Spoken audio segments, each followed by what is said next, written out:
Okay, so we're trying to mobilize people, but there's different ways to mobilize people, and there's different things that different people can do, and not everybody has to do the same thing. And so that's how we came up with the idea for the Unity Quilt. The artwork is so powerful. Also in 2019, at the same time, the whole issue of family separations and the proposed detention of children at Fort Sill was coming up, and we held a vigil in San Jose, Japan, down at the Issei Memorial Building, and we projected images on the walls of the Issei Memorial Building, and one of the images was a beautiful quilt square that said, "Build movements, not walls." And it was an image of a butterfly, which is a symbol of refugees crossing borders and also a symbol of freedom and yearning for freedom. Hi everyone, my name is Jordan Tachibana. I'm the newest board member for JAMsj, but don't let that fool you. My family's been involved in the Japantown community for 4 generations now. My family's, you'll see my grandfather, my aunt, my other aunt, and they were also here earlier filming some stories of the quilters as well. Speaking of the quilters, would all who participated in the Unity Quilt project please stand? Dorothy Atkins, Frieda Caldwell, Goka Huynh,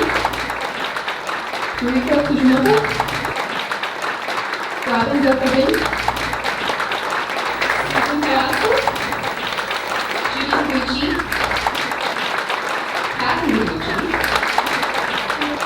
Alice Hikido, Christine Hikido, Tom Izu, Gloria Kinoshita, Joanne Kubo, one of our filmmakers today, Lucien Kubo, Judy Bekki,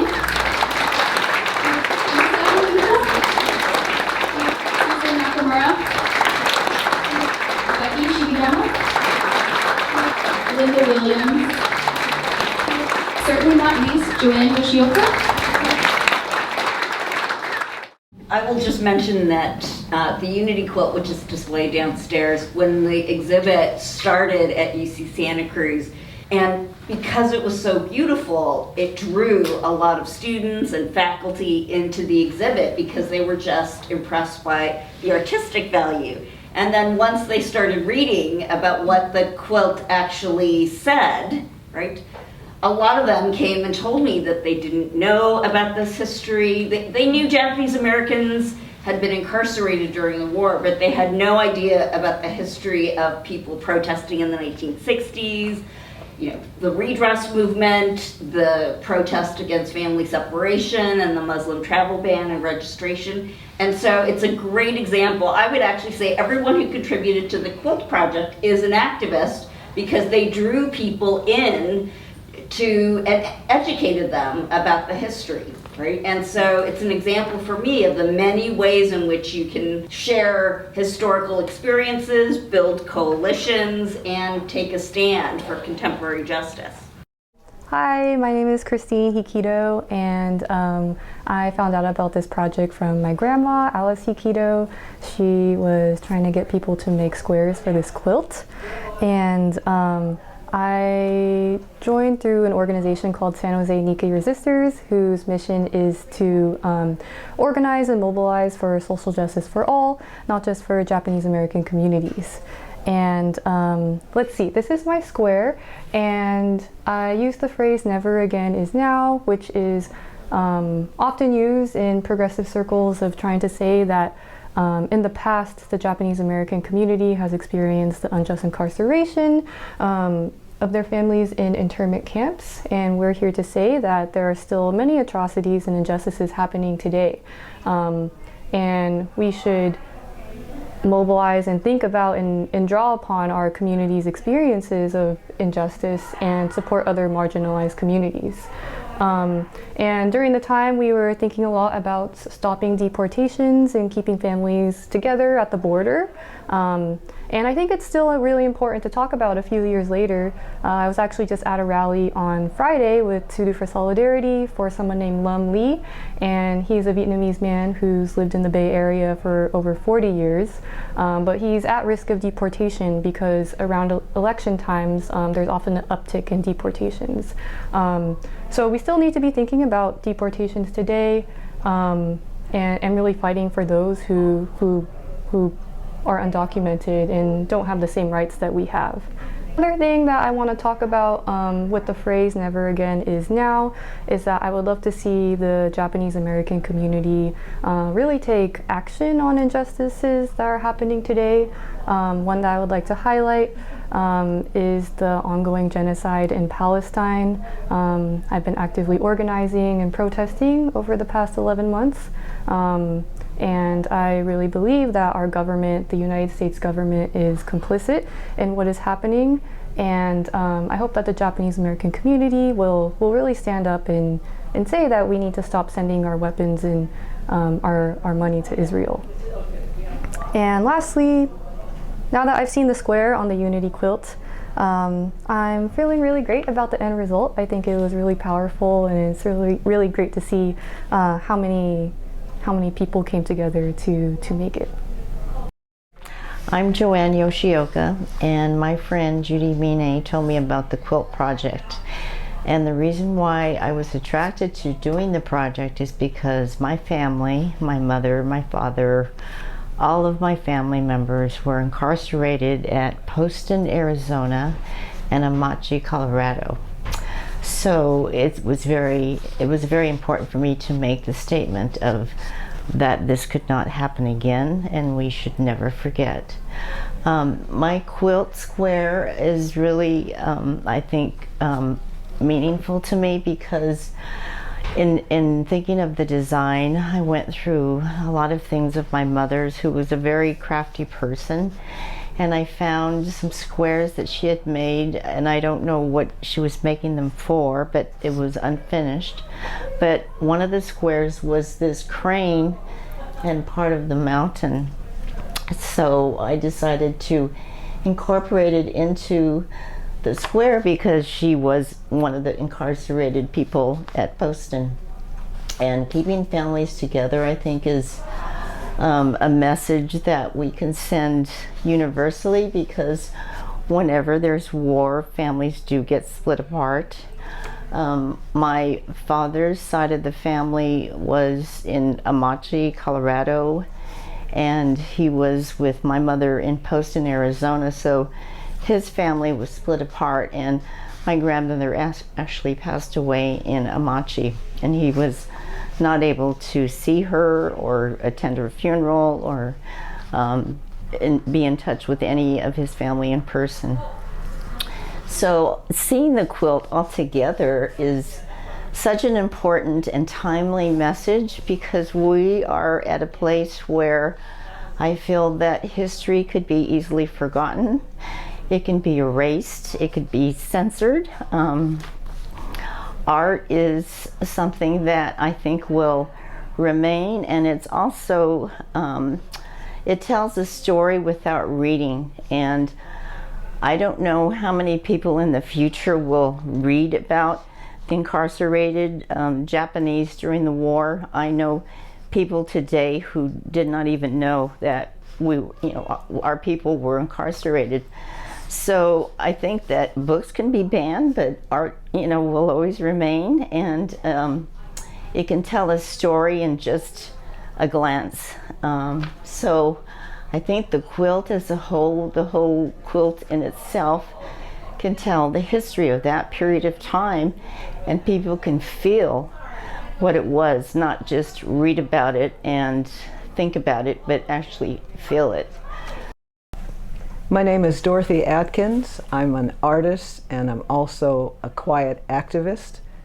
I actually found out about this project through some friends of mine. I take classes at YIKI, a writing class, and they invited me to one of the events. And I came, And it spoke right to what I believe in. And the title, Never Again, was just something that inspired me to be a part of this because it was so important to me. Right around the time that the pandemic and then social unrest was going on, I was so consumed and so filled with emotion on what was happening in the world that I didn't know how to direct how I was feeling, and I didn't want my heart to turn to stone. And so as an artist, I've always been the type of artist that painted emotionally, and I paint from what's happening in the society and what's happening in the world. And so I knew that I had to find a place in the wee hours of the night to paint what I believed in, and it tied into Never Again. And this is how I came up with the concept of one love. I started painting pictures of women because I believe that women hold such power to affect change in the world and in our lives. And I started painting in vibrant colors and different people from different cultures, not any particular color or any particular culture, but just painting so that the viewer could look into my paintings and feel that one love that was necessary to save our society. It's so important to me to be a part of this because one love represents never again.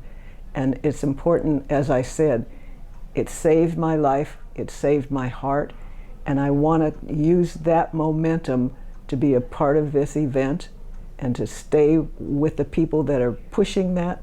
Never again is now, because at the drop of a moment, we could go back to that same situation in life by someone's rhetoric, someone's hate, someone's fear-mongering. It could happen to anyone. So it's not just related to just one particular person, but it could be any of us. And I just want to be a part of something so important to make sure that that does not happen again. And like I said, I'm a quiet activist, and this is how I show my work. Hi, my name is Robin Goka Huynh, and I'm a member of San Jose Nikkei Resistors. I'm also a board member of the Japantown Community Congress.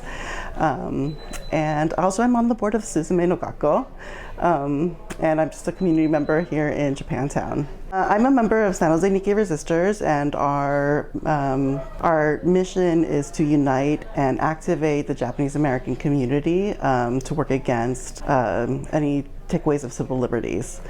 So I was actually in a meeting with the San Jose Nikkei Resistors when we brainstormed the quilt being made, and I'm very grateful for Kathy for taking the lead, and I wanted to support her in any way I could with the quilts. So I decided to take a square, and the inspiration for my square was pretty heartbreaking, actually. I was reading an article about one of the children who died in detention, and he was very young, and he was, I think 10. He died on the floor. He had the flu next to the toilet, and it was terrible. So I thought of my own children, and I hugged my daughter, who was then a toddler, very close, and just felt the awfulness of it and wept. And I decided to use that on the quilt square. So I looked for all the names of the children who had died in detention. I found their ages, and I wrote them on the square. And I wanted to have more of like a remembrance of childhood, of innocence. So I had my daughter and my son, I traced their hands and their feet onto the square, and my nephew, who was a little bit older, because there were some older children too, and I painted it with watercolors with pink and blue and just pastel colors. So in college, I had a professor who talked about how you want to name the names of people who've been killed, and if you use terms such as like the 4 little girls, for example, you know, you lose something. So if you name their names, it brings a wholeness to their memory. So that's what I wanted to do in my square. And now that the squares are all together in the quilt and they're being shown, I mean, I think that it's a beautiful testament to how we came together during that time. And it's a little bit of a snapshot of what we were going through, and you know, how we were able to get through this dark period and create something and move forward. So we're in this horrible climate of Trump, and we're trying to, the country is so divisive at that point, so we wanted to create a unifying symbol that kind of express, you know, our resolve to, one, support immigrant communities who face exclusion, such as the Japanese American community was targeted in World War II. We wanted to stand with the Latinx, Muslim, Black, and Asian families facing separation, detention, and deportation at the hands of ICE. We wanted to demand sanctuary for asylum seekers, no border walls. We called for compassion and inclusion, not a Muslim ban. So all those, that symbol became the Unity quilt. Well, we reached out to the community. We formed a quilting bee of sorts made up of individuals, families, and organizations who wanted to contribute artistically and politically to the Unity quilt. We were overwhelmed by the response. We had handed out these 17 by 17 little squares out, and then we received back these wonderful individual works of art. So never again now became kind of an overarching theme of the patchwork of squares created by a pretty diverse group of contributors, and through their collective creativity, we express themes of justice, no ban, no walls, families belong together, just to name a few. Of course, after receiving all of these amazing squares, how are we going to stitch these together, these powerful messages together? So a recommendation to take our squares to this quilt shop, the Nimble Thimble in Gilroy, brought together yet another layer of support of these wonderful women who, just on the strength of the messages that they saw on these squares, helped us to pretty much get a first panel sewed of the squares, and it was a model, which then, for our sewing squad here at Wesley Church, led by Alice Hikido, we had a team of these talented women who worked tirelessly to complete the squares, and believe me, it was just about 3 weeks that they pulled all of this together in time for the first display of the quilt at the NOC Day of Remembrance in February of 2020. Good afternoon, my name is Lucien Kubo, and she, her, and the first question is, what attracted you to this project? After Trump became president in 2017, he started doing things like the Muslim ban, and then there was the big push on the border, and then there were soon families were being separated from their children. I was working with a group called Santa Cruz Indivisible, but I knew people from the San Jose Nikkei resistors, and I heard that Kathy Higuchi and several people in the Japanese community were putting together what was called a Unity Quilt. And because I do some art, I was interested in working on a couple squares to represent their project.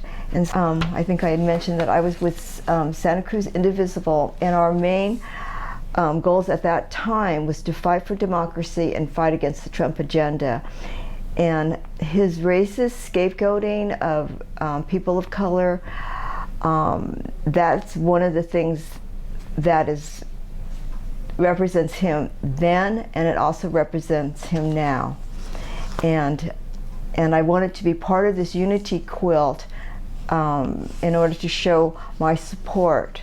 The San Jose Nikkei resistors, they had three themes. One was families belong together, 2, never again is now, and 3, no ban and no wall.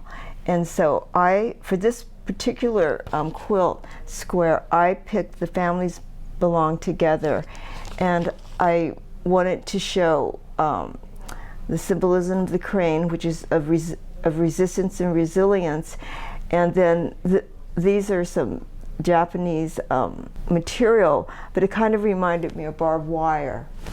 And then I have the little squares at the corners.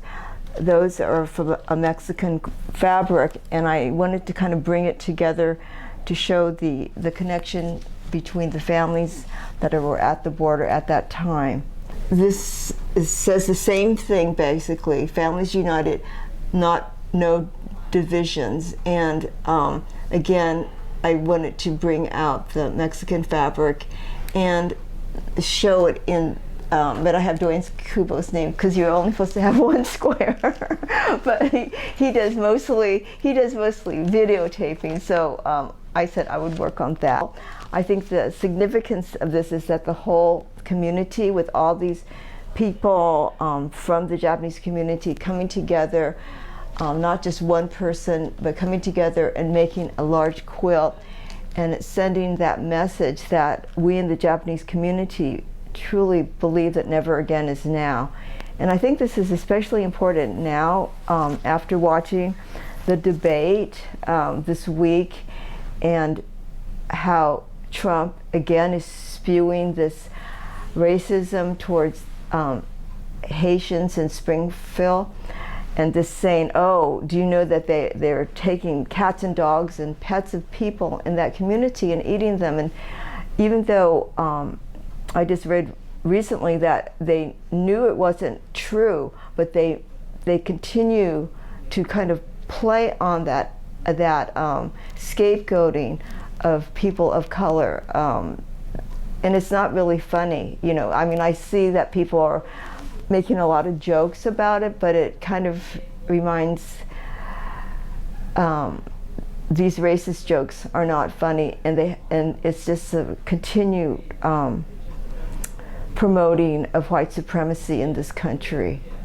And so more than ever, this Unity quilt, which shows love and it shows how we're not going to be divided, is even more important than it was 5 years ago.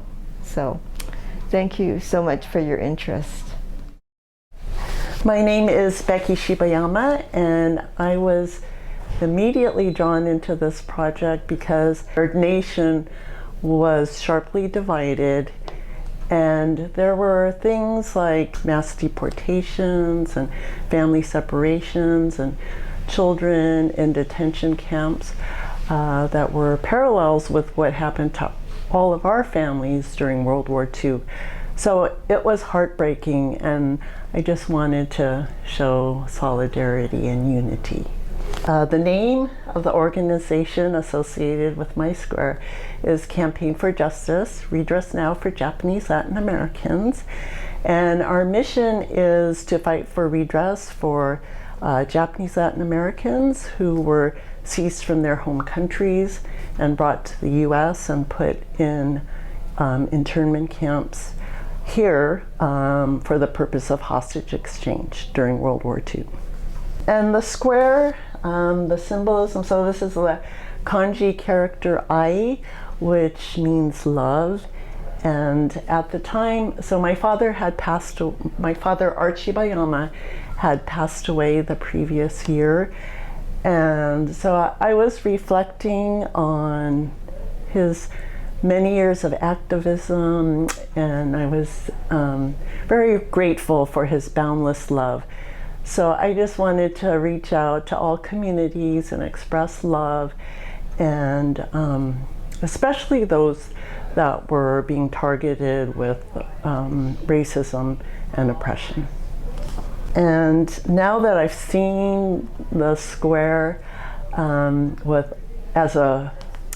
together with all of the other squares, it's just spectacular. So I think each individual square is powerful on its own with its message and creative art, but sewn together, it's just with all of the unity and solidarity that's expressed in one quilt. It's just very, very touching and very spectacular. And I'm very thankful to San Jose Nikkei Sisters for organizing this project. Thank you. Hello, my name is Gloria Kinoshita. I'm originally from Los Angeles, and I moved up to San Jose when I did my 5th year of college to become a teacher. And then I got a job in the Alum Rock School District, and I stayed there for about 40 years.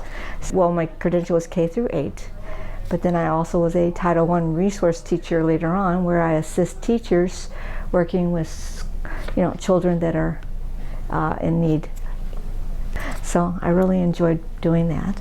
And as well as I do have a little bit of an art background. I did graduate with a bachelor's degree in art, and then did my 5th year to become a teacher at San Jose State. So that's how I ended up here.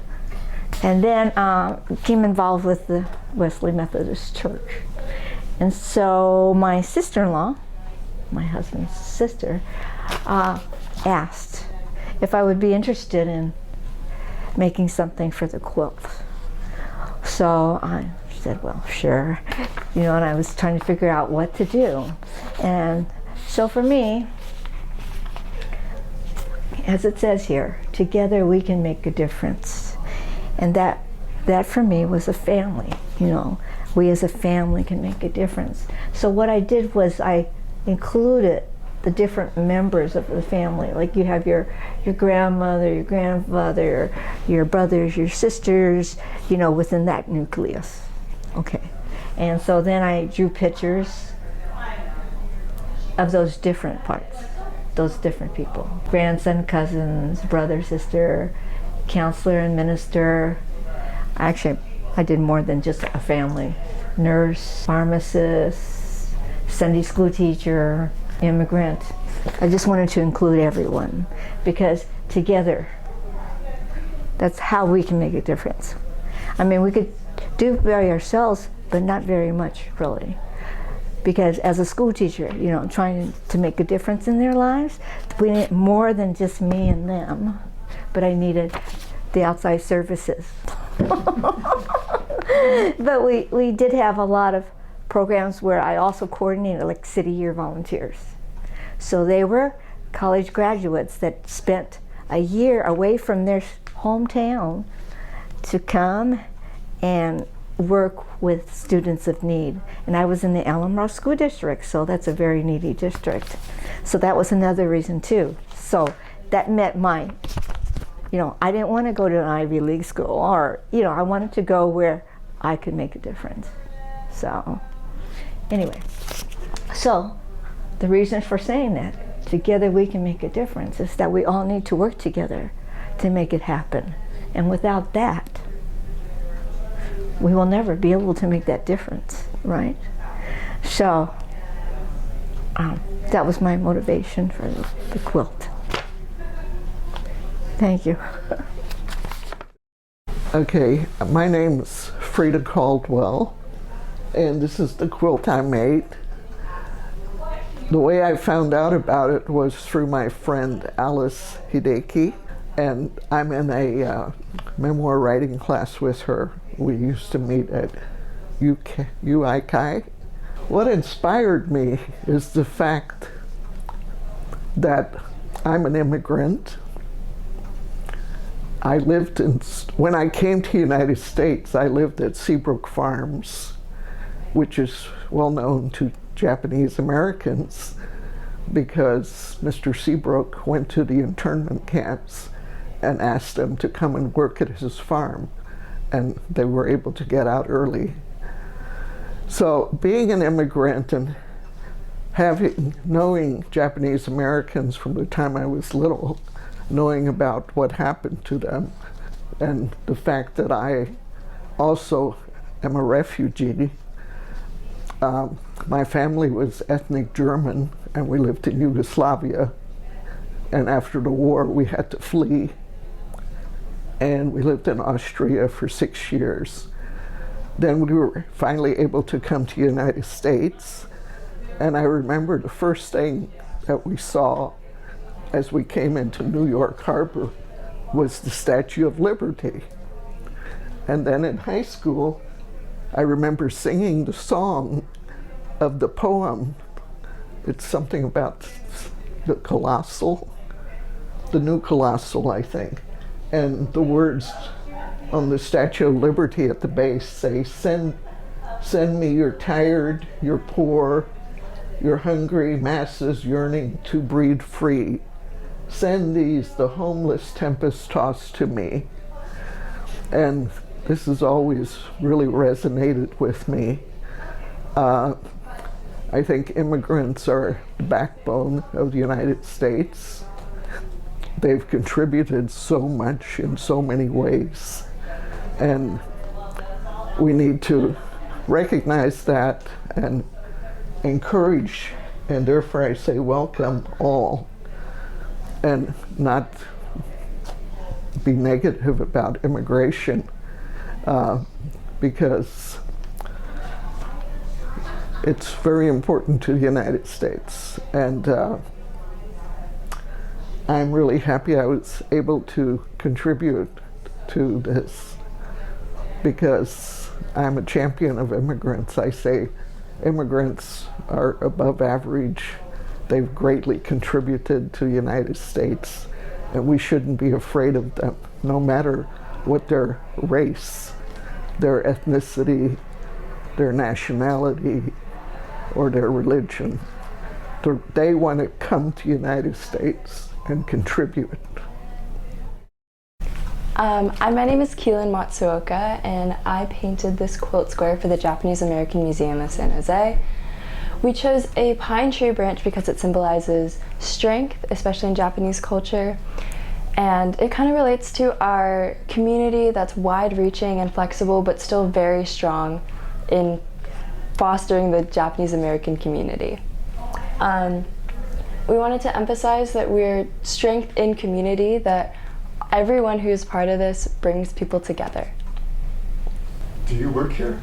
Yeah, I'm a volunteer here, and I actually think it's kind of cute that I was able to draw this because part of my last name means pine. So Matsuoka, the Matsu, means pine. So it was cool to kind of have that little connection to the quilt square. Hi, I'm Carole Rast, and I'm actually the part owner. My family owns Roy's Station. And the way that I came about this project was probably through friends, through the resistance movement. And I think at the time, 2019, there was a lot going on politically. And there was a group that we belonged to, the Knit Knots, who used to gather at Roy's Station every Tuesday evening, and we'd sit and crochet and knit and do different types of crafting projects. And I think that we even put together some pretty nice looking pussy hats, and we took them with us when we went on protests, and we made signs and everything else. And so when this came along, I'm a quilter, and so when you're talking about quilting, you're talking about putting pieces of fabric together and matching the corners and making sure everything kind of matches. But then this was different because this had a different message. When I started seeing people come up with different ideas, I thought, oh, this can be something different. And I'm a cartoonist kind of by hobby, and so my one claim to fame is that I drew the San Jose tofu boy that was on the tofu shop. And so this is kind of my style, black and white. I do pen and ink drawings of old houses also, but this little child here is the reason I did this, and her name is Yanela Sanchez, and she's a Honduran toddler who came over the border with her mom, and this is when the border agents were separating them, and she was crying. And this photograph was taken by John Moore, and it was like picture of the year.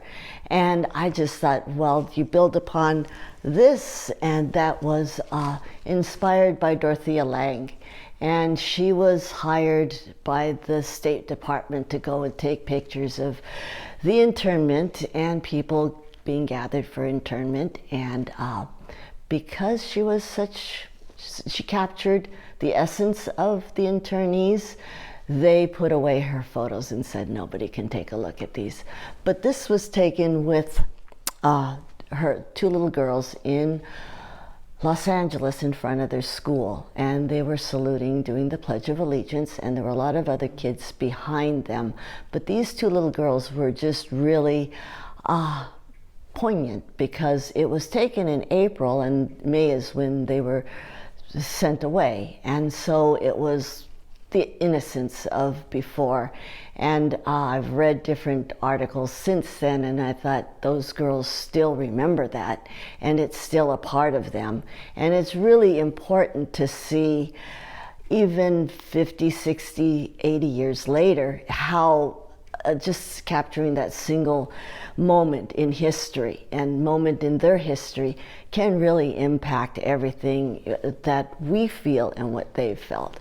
And then the Lady Liberty is because she represents everything good and about the United States, and is a gift from France, but I mean, she greets all the immigrants in the middle of New York Harbor, and I thought that she would be real upset about what was happening down with the border and everything else, so I had her sitting instead of standing, and I was thinking about having one of the kids holding that lantern that she holds, you know, but I thought that would take away from this. And then the baby is the baby, because I had been a foster mom, and that's how we get our little ones, you know, and they're all innocent and they don't know really what's happening around them, but they're just happy to be. So that's pretty much how I did this. Sometimes I think I should have added a little bit more color, but that's the pen and ink in me.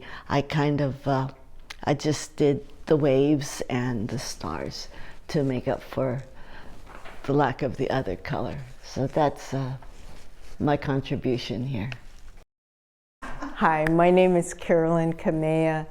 I think I originally got involved with this project because I'm a member of San Jose Nikkei resistors.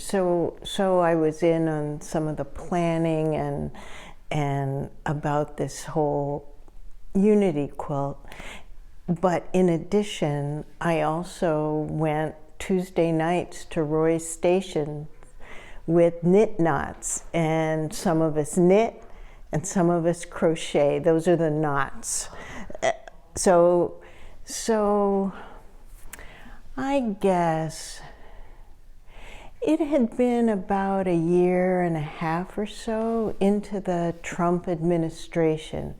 We had seen Muslim bans, we had seen appointments that really were dismantling the organizations they were supposed to represent. We had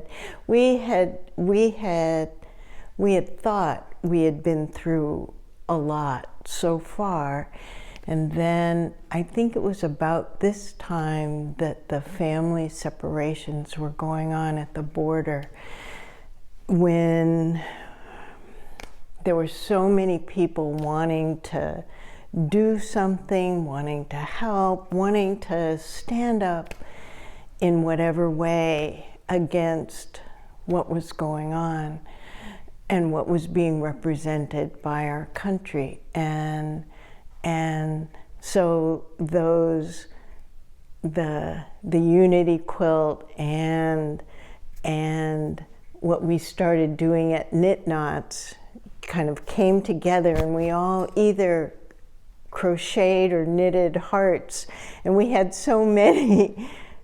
Well, we ended up making 2 squares. So at Knit Knots, really, we just get together and do our craft, made nests for when forests in Australia were burning. We've made baby hats for preemies. We've made all kinds of things. But one of the things that I guess we don't talk politics, so that's not that's like a conscious thing, except for at this time, it really was, it was just a human thing. Like, you couldn't be human and not be heartbroken at what was going on in our name. And so many people wanted to do something, anything. And so that's, well, this is what we came up with. My name is Joanne Kobori. Alice Hikido, a member of the San Jose Nikkei Resistors, is a classmate of mine in our UIKai memoirs writing class. She's the one who told us about the proposed Unity quilt back in late 1919, 2020, and invited us to participate by designing a square for the quilt.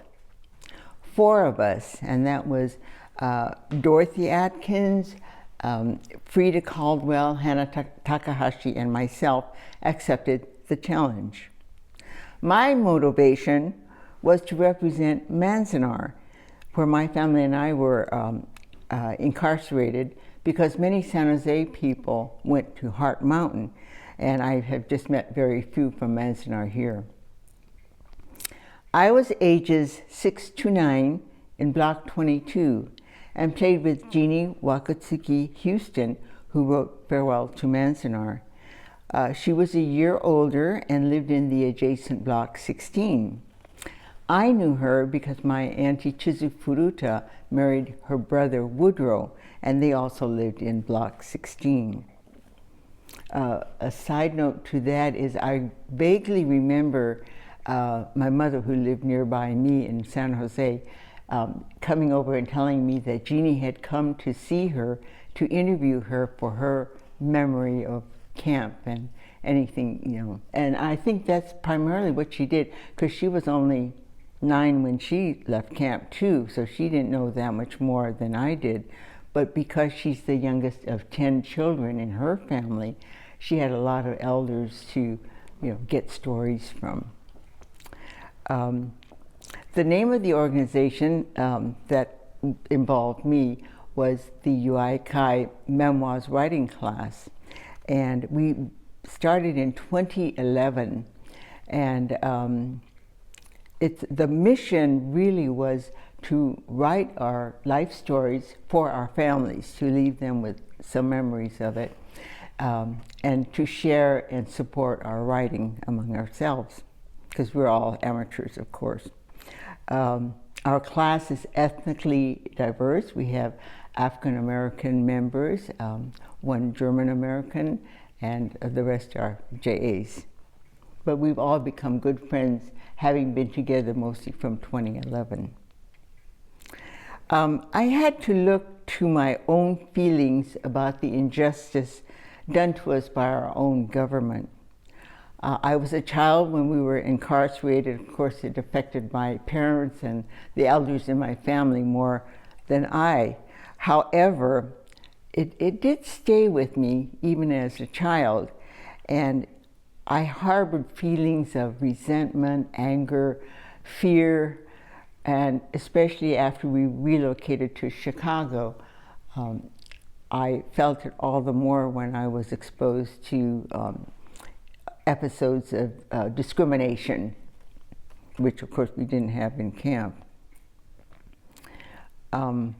I am 89 now, and those feelings especially have softened with age, and my well-being is dependent on my positive communication and interrelationships with others. Yes, I realize that standing up for one's rights and being an active participant in the battle against all the wrongs and injustices facing our fellow ethnic communities as well as our own, it's demanded and necessary. However, I find that kind words and actions, at least at my age, gives me release from those negative feelings that I have harbored in my life. Hence, the heart-shaped American flag, nurtured and grown with love, not hate, is breaking the barbed wire fences of injustice. Oversimplification for sure. The tag with my family number 3445 that was hung from a button on my coat when we arrived in Manzanar hangs from the barbed wire fence. But I am so very proud to be included with all the other thoughtful visions and different artistic styles. These squares are so individual in our one united community of Japanese Americans, which really represents the myriad ethnic, religious, political parties in our one United States. Thank you. What happened with the Unity Quilt kind of reflects organizing, and it reflects community organizing, and it also reflects the fact that, we used to say women hold up half the sky. And I think that if you know anything about the San Jose Japantown community, that women have always played an incredible, invaluable role in making things happen, even if they weren't in front of everybody, even if they weren't, quote unquote, the titular leaders of organizations. But I think that that's something to realize, is that there's so much potential in everybody, and there's so much opportunity if we get together for us all to make a difference together.